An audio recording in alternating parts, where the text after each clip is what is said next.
when I first got hired, there's probably like a 2-week thing before I could start. And I was itching to learn more, but I didn't know. I didn't know how to do it. I didn't know where to go. So I tried Googling, and they wouldn't even tell me like markets and stuff, so I didn't know how to pick a market, how to choose a market, where to go, how to organize all this stuff. If I had known that stuff, then instead of just sitting around twiddling my thumbs for 2 weeks, I could have been building a market research thing.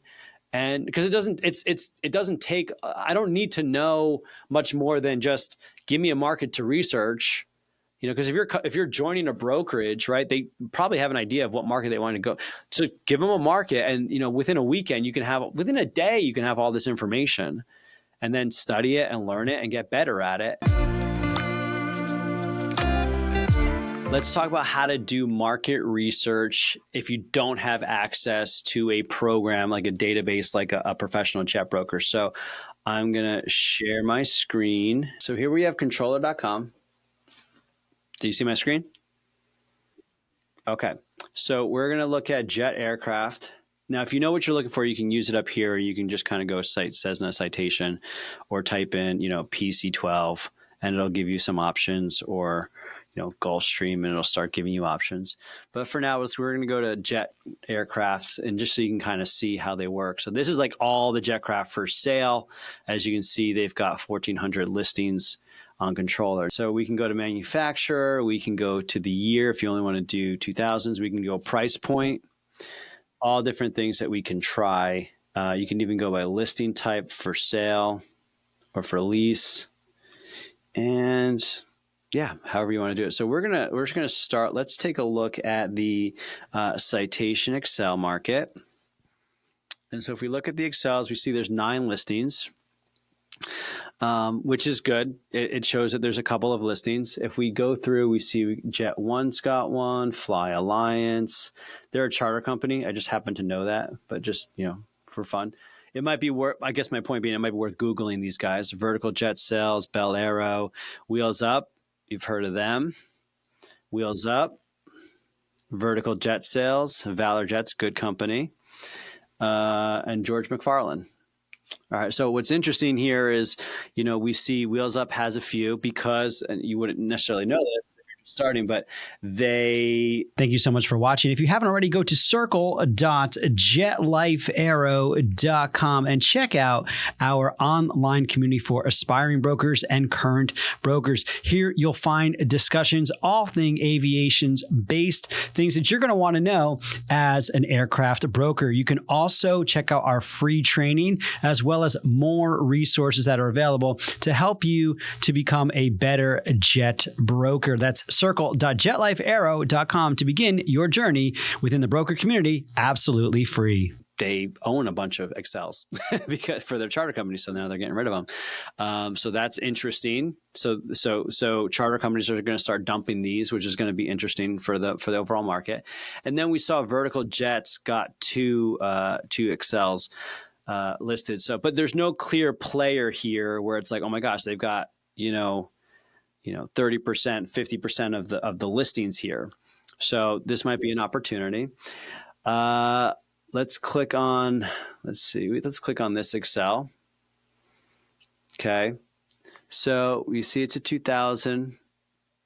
And what we're going to do is we're going to take all the information in here and put it into an Excel spreadsheet so that you can organize all your data. So you're going to want, the year of the make and model. You're going to want to put in the registration number, the serial number, and these are all the different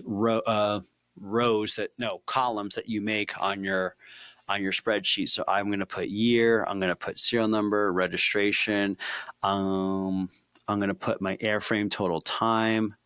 I'm going to put, if it's on an engine program, I don't need my make and model, but I'm going to put my engine time and my engine cycles in a column, engine 2 time and cycles on a column. I'm going to put my APU in a column.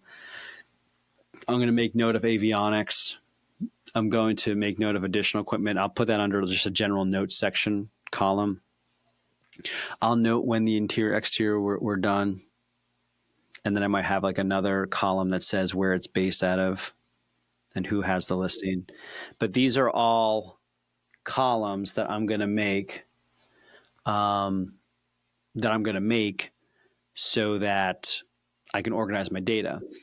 And let me see if I have it. Can you see what do you see? Do you only see controller right now? Okay, so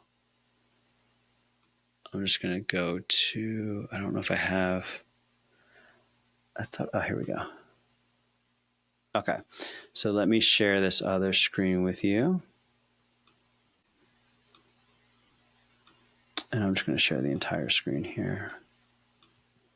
Okay, so this would be an example of a market report. This is old, I'm pretty sure. I don't remember the last time I updated it. So here's my rows: year, serial number, registration number. I choose if it's on the market or off market. So if this was off market, I would just choose off market. And this gives me a list now of everything that's available: airframe, total time, asking price. If there's specific modifications, so for example, this one is what's called the Citation Excel. I believe they call it an Eagle, if I remember correctly. And basically what they did was they refurbished the entire thing. They upgraded the avionics to the Garmin G5000. They gave it brand new paint, brand new interior, and it's a different animal than the ask price. So I don't want this to impact my general market pricing. Right. So, for example, in the 1SP market, if you have a Citation 501, there, let's just say $500,000. If you have an engine mod on there, it could be $1 million.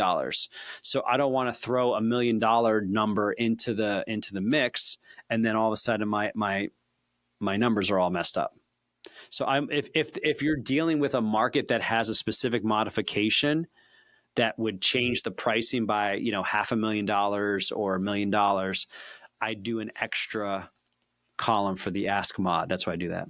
Avionics, I just want to know the basics.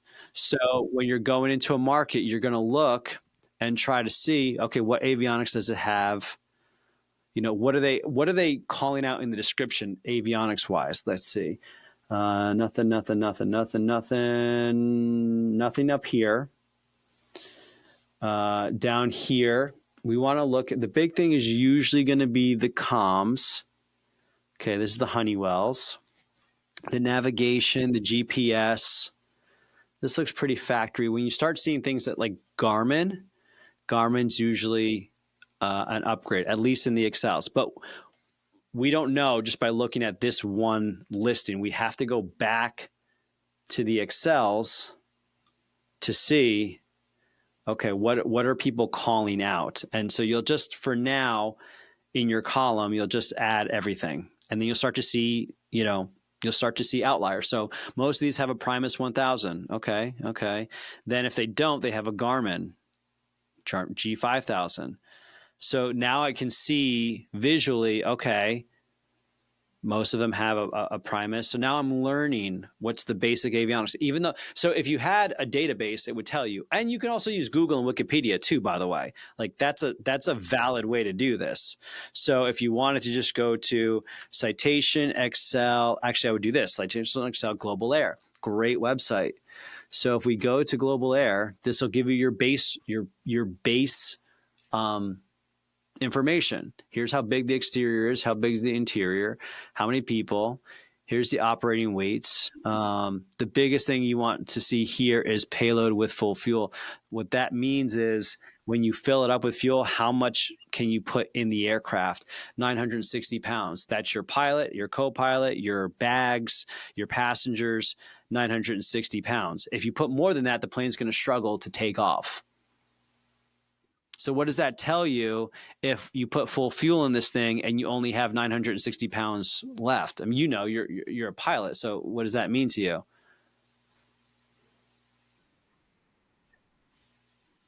And it's right.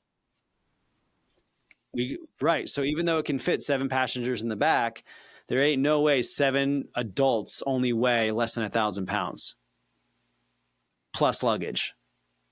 So we have to start making trade-off. So if the range, right, if the max range is 1,800 nautical miles, and you're like, oh, good, I can go from Naples to New York to Maine, no problem. Well, this max range is really kind of based off of like 2 pilots, and then it can go hard because you're not taking up room for. Yeah, it's based off of only 960 pounds of payload. So if you have more than that, now we're looking more towards a 1,400. So this is giving you basic data points. It's not gospel. As you know, like a lot of things can change, but this, if you're brand new to aviation and you just don't know what you don't know, I would Google, Citation Excel or whatever, make and model, and Global Air, because they give you this nice little layout. Distances, the balance field length. What that means is the kind of runway, how much runway it needs. So if you're looking at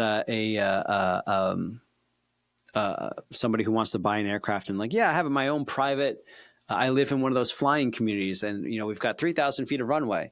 Guess what? Your heavy jet's not gonna make it. Your midsize, this is a midsize. Your midsize jet's not gonna make it. You don't have enough runway. There's your performance. Not super important. I would say the normal cruise speed is mostly important. Because when you're comparing makes and models, if you're looking at the Excel versus a Hawker versus a Falcon versus a Learjet, your cruise speed is where you're going to kind of talk apples to apples. Like, well, the Lear goes, 450 or 470 knots, and this thing only goes 433 knots. It's, it's almost 10% faster than the Citation. That's why they call it the slowtation. Okay, well, maybe the knots matter because you're going far, or maybe they don't matter because you're not going that much further. And when you actually do the math, you're going to get there 3 minutes faster in a Lear versus the Citation. And other things that you like about the Citation outweigh the things you don't like about the Lear. So that's what you're going to compare makes and models with. You're going to compare cruise. You're going to compare the range. You'll compare the field length with makes and models. You'll compare the capacity sometimes. You'll also compare the size of the cabin sometimes. And then, of course, the power plant is the engine. That's important. And then, Global Air also does a pretty good, description down here, of what the deal is.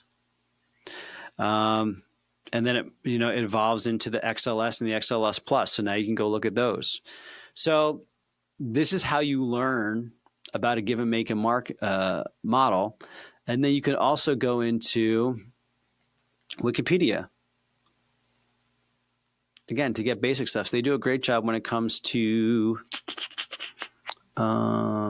specs. So a few things so beyond what you're learning here, the other things you're going to want to specifically Google so that it makes sense to you would be Citation Excel, Avionics.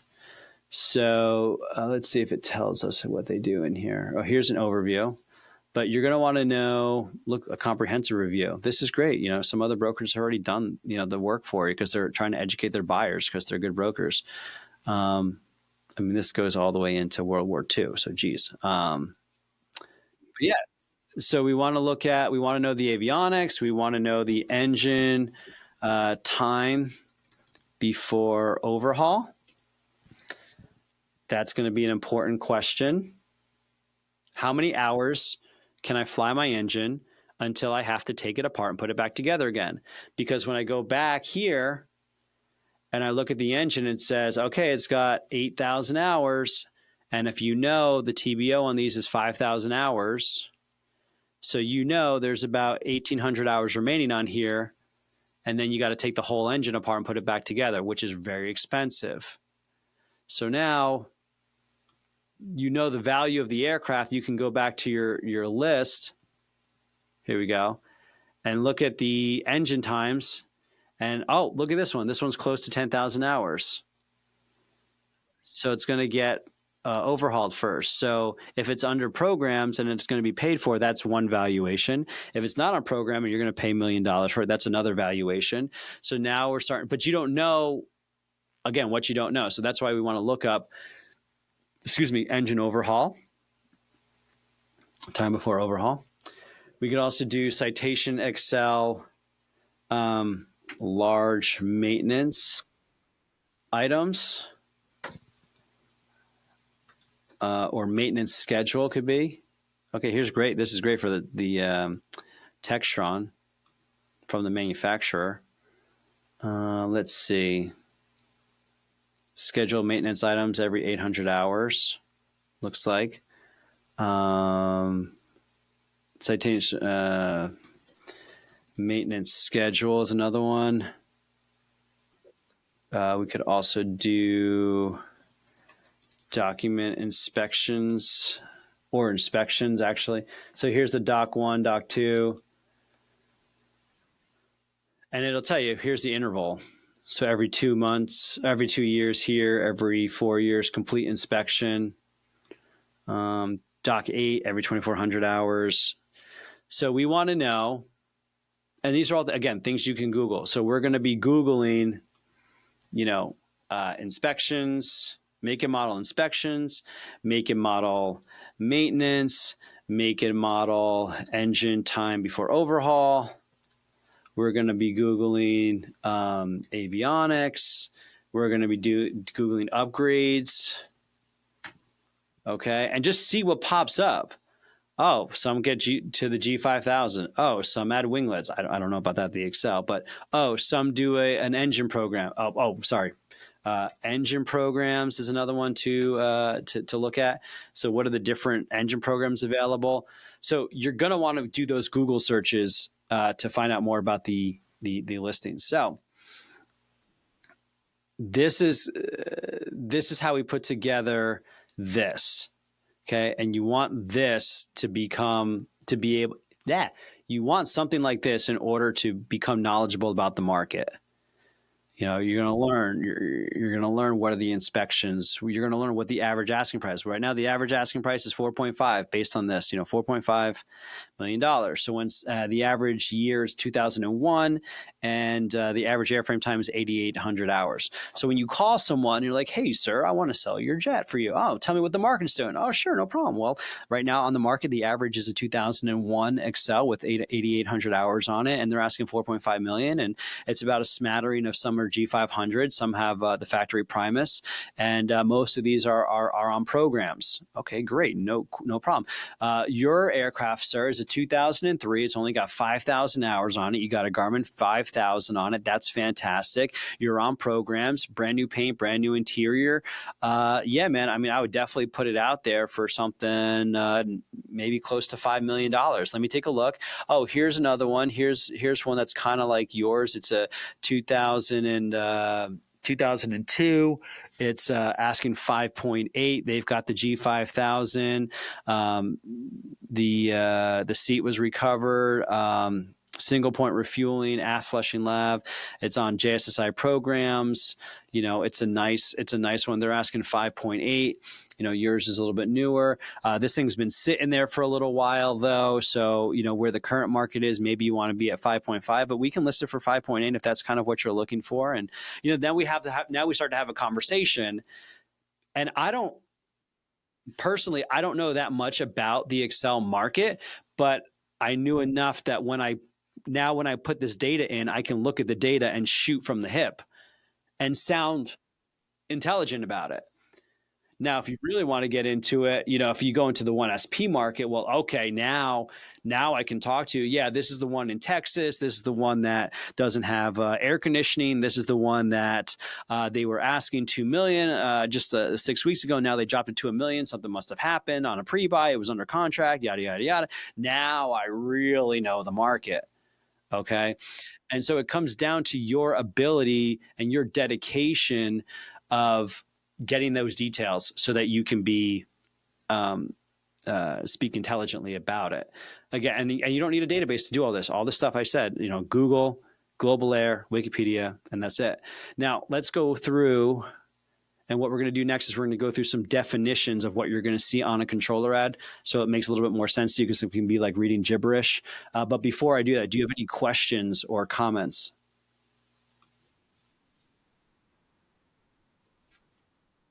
Great. All right. So we'll take a look at, we've got the photos, seller information. So Fly Alliance is the sales team. We can go to view seller information, which will show you all their listings.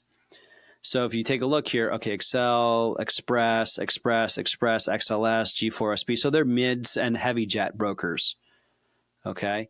Sometimes you go into, view listings. So let's go here, view seller information for Jet 1. They've got 5 listings: Excel, Encore Plus, Encore. So yeah, they're citation guys, as you can kind of see here. So it's just, just information about the brokers that you can find. So year, you've got manufacturer, model, serial number, registration. If it's every single aircraft in the United States will be a November registered aircraft. If this doesn't say N at the beginning for November, then it's out of the country. So C would be for Canada, XA or XB is going to be Mexico, F for France. Trying to think of a couple other ones. If it doesn't say N, if it doesn't start with an N, then it's not a U.S. based aircraft, and that's not a bad thing. It just is what it is, and I just want you to be aware of that, because sometimes you go into a market and you're like, oh wow, there's 6 of these, and you find out, well, 3 of them are in South Africa. Well, they're not necessarily viable candidates, or you need to take that into account when you're doing a market overview and evaluation. Airframe time. This is, the amount of time that the airframe has been flying, these amount of landings that this thing has been doing. Now, again, takeoff and landing would just be engine turn on, engine shut off. So sometimes it's referred to as cycles. And this is basically like the amount of trips it took. So obviously, if every trip is less than or more than an hour, the cycles of the landings can be different than the airframe time. Right? Because if you're flying 3 hours, it's 1 trip, that's 1 cycle. So certain maintenance items might be due per time or hours or per cycles. That's why that's important. I don't deal with the cycles too much, but you will on the bigger jets because they're going further, right? So on a light jet, you're typically going 1, 2, maybe 3 hours away. But on the bigger jets, you could be going 3, 4, 5 hours away. So that multiple starts to make a bigger difference. And that's why some of the maintenance items for the airframe or the engine might be just based on cycles. Some notes on the airframe. Part 135 is code for, it's a charter operation. Part 91 is private use. If it's on a charter operation, it has more stringent maintenance items that need to be done, record keeping that needs to be done, and that sort of thing. So you will pay a little bit of a premium for a 135. Just because it's on a 135 doesn't mean a buyer will pay more for it. It depends how much you're going to be asking for. And then camp maintenance tracking, that means that there's digital records so that you can easily review the items. Did I miss it? Okay, this one doesn't have it. Let me go back here. So this is big, and the other one didn't have it. The description. A lot of information can be found in the description, so you want to read the description. So you kind of have to filter through it. So this is okay, great. Okay, so this is an ownership opportunity with their managed fleet. So basically, these guys want to sell it, but keep it. So they want you to pay for it, but they'll keep it and manage it and try to offset your costs. Turnkey. Okay, new paint and interior. Sometimes they'll put that in there. Here's the highlights. And it's fully enrolled on ESP Gold. So these are kind of the things you'll start noticing things. Hey, why do they keep saying Garmin in the description? Why do they keep saying new paint and interior in the description? Why do they keep saying Textron? What is Textron in the description? Why do they keep saying ESP Gold or Pro Parts or Power Advantage? What are these buzzwords, these keywords that keep popping up? And so you can figure it out on your own by just doing a Google search, or for you or anybody else working with a broker, just ask, hey, Tom, don't ask every time you see it, but go through the market, write down your questions. Tom, I saw they kept talking about ESP Gold. What is that?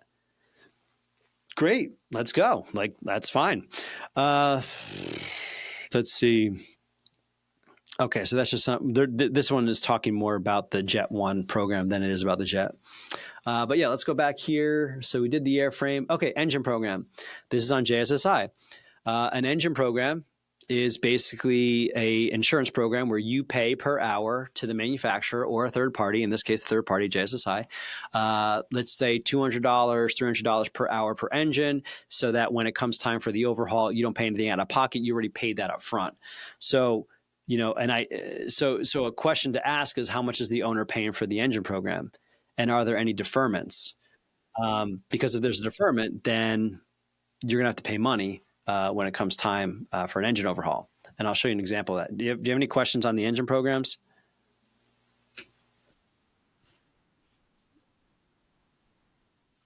Yeah. Let me find it. Where is it? Yeah, this is it. Okay. So this is a Citation jet. They have engine programs. This is on a program, but you see here it says TAP Elite deferred. So when this thing needs a hot section, which it will need a hot section in about 800 hours, 1,000 hours. Yeah, not 800. Sorry, 1,800 hours, because the TBO is 4,000. So it'll be due. A hot section is like a midpoint. So you're going to pay $200 per hour per engine. But when it comes time for the hot section, you're also going to owe the engine company $250,000. Because somebody, when they got put on the program, usually what happens in this situation, the aircraft was on a program, it got taken off the program. Somebody flew it around, and then the next owner said, I want it on the program. So they go to the manufacturer or the engine program people, and they say, hey, I want to put this on your program. And they're like, great. In order to get started on the program, you need to catch up on the bills that weren't paid by the guy when he wasn't on the program. Because how they get the program is they basically say, okay, it costs us $1 million to overhaul this engine. Great. This engine, so we do $1 million. This engine has 4,000 hours to fly before it gets to an overhaul. That's $250 an hour. Does that make sense? Where I'm getting $250 an hour? Okay. So if you fly it, for 2,000 hours, take it off, and then fly, and then it flies 1,000 hours, and now you're at 3,000 hours, you did not account for 1,000 hours, right? Because you took it off the program. So what they do is they're like, okay, well, in order for the math to make sense, you owe us $250,000 because no one paid for those 1,000 hours yet. And so the new owner's like, well, I don't want to pay that right now. I just bought a plane for $1 million. I don't want to spend another $250,000 on a thing where it still has 1,000 hours left. I'm only flying 100 hours a year. I'm not going to keep this thing for 10 years. Why would I pay you guys $250,000 when I'm not even going to benefit from that? Do you see that?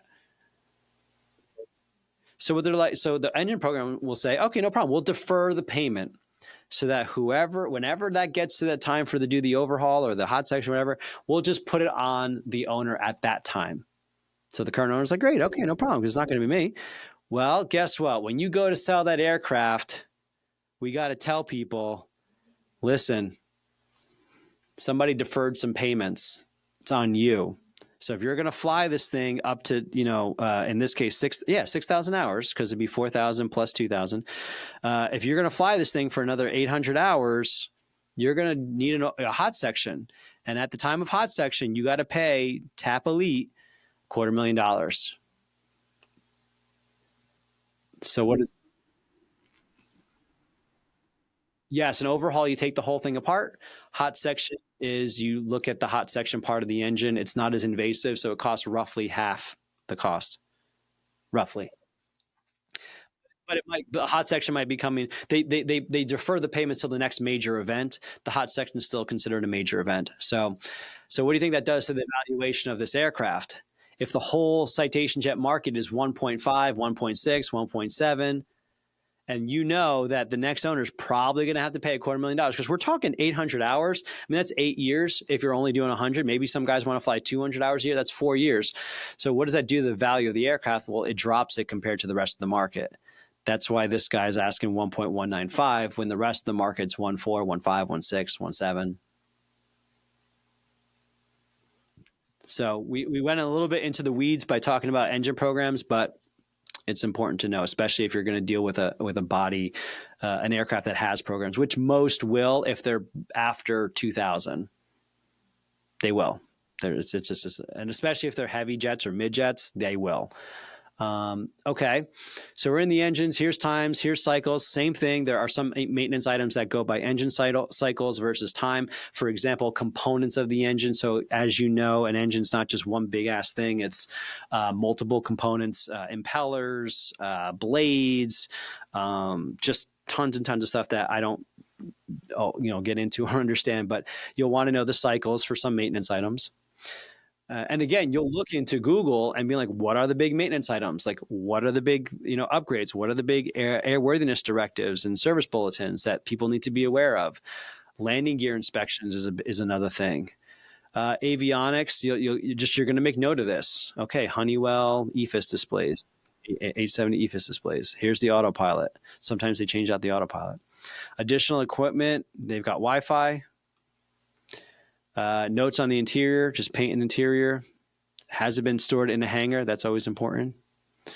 Any refurbishments to the cabin? Where's the aft located? That kind of a thing. Let's look at another one if there's any other things you want. Oh, the APU. Let's talk about that. This one didn't. Oh, okay. So in the Excel market, some have APUs, some don't. The APU is the auxiliary power unit. Basically, it's a tiny engine. It's literally like a mini engine. And so when you turn that on, you can have power to things like the avionics and the air conditioning, most importantly, while the aircraft is running, but you're not running both engines and sucking up a ton of fuel. Is literally an auxiliary power unit so that you can do things that would normally require what's called a GPU or a ground power unit, where they literally, and this, plug in, plug your aircraft into an outlet. This allows you to do it without the GPU and being hooked up. So you use the APU. Now, this will have its own maintenance cycle. This can be in program. So like it says, it's enrolled in an MSP Gold. I will say when it comes to programs, different programs offer different benefits. So you want to shop the program. You want to know for the Excitation Excels, what's MSP Gold versus JSSI versus ESP or whatever else is out there. And you're going to want to know the different levels. So there's maybe MSP Gold, MSP Silver. You're going to want to know that stuff just again, so you can speak intelligently about it. Avionics here, we've got a little bit of a bigger, these guys putting more details out there. The Primus too is usually one of the big things. Again, the primary flight systems. This one's got Wi-Fi with the GoGo ATG 5000, and look, 2002 interior exterior. So that adds more value to the aircraft as well. Yeah, that's pretty much it as far as like a glossary of how to read a controller ad and why they're important and how this impacts the valuation of it. Again, when you're first starting out, just put all the information in here. Put the year. Let me go back to the Excel. Put the year, put the serial registration, put it that's on market, put the airframes, put the ask price if they have it. If they don't, you got to make a phone call. Put the avionics in, put the engine times in, put the maintenance items and the features, like when's the last, what's it on, or when's the last inspection been done. Put the APU total time in there and just type in other notes, and you'll start to see patterns. And, this is a great example of things people should be doing if they're interested in becoming a jet broker, and then joining our circle community.